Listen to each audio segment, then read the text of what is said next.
wanted to show you how you can use the MCE table plugin to create tables in WordPress. And one of the things that you'll notice with your standard WordPress installation is it's not easy to insert tables, and you'd have to know how to write HTML in order to do it. So there's a great little plugin called MCE Table Buttons, which you can download and install via FTP, or of course you just log into your dashboard and hit install. So for all those people also on Florence Road hosted sites, we've installed this plugin for you.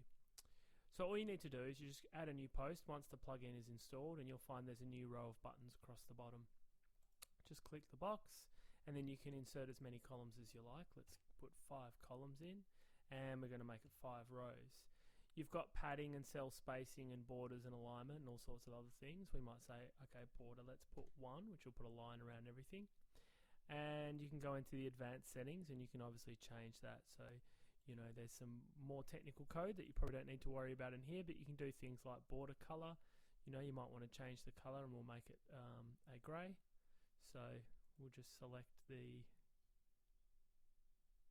grey like so and hit apply, and then we'll hit insert, and that'll insert it, and it'll insert it like so. You just need to click on the box to make it bigger, and then obviously you can write content in there. Now obviously if you want to, for instance, make the top black, you can highlight it all, and there's a button here for table row properties.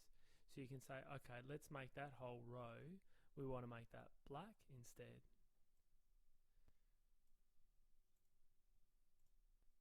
And hit update. That'll make the whole lot black. And you can also just play around with a few other settings. So there's things in here like you can look at the properties, you can insert rows above, below, in the middle, you can delete, etc, etc, and you can also merge. So let's just see whether we can merge that top column, and we can, just like so. And then obviously we write content in there like normal, which we can't actually see. So I need to change the text color and make it white.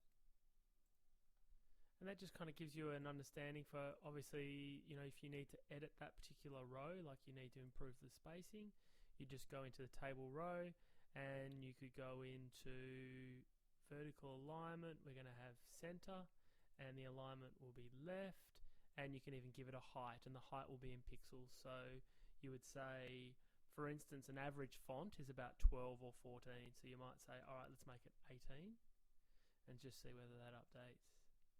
Okay, so it hasn't made it that much bigger, so let's just have a look again, and we'll go make it 24, and that's made it a little bit bigger. And obviously you can drag that out a bit as well. So you can just keep mucking around with the settings there. So I'm going to make it even bigger again. Hopefully this will double. 48. And that's how you can see it. It becomes a lot bigger. So that's how you can basically use the plugin called MC Table Buttons to muck around. One other thing I should point out is it's often difficult to delete. As you can see, I'm struggling to highlight the whole thing. If you do need to delete it, I would just switch to the text, scroll to the bottom, and then just delete, go back, and then you can reinsert your table again. So I hope that was useful, and for more videos, please jump onto florenceroad.com.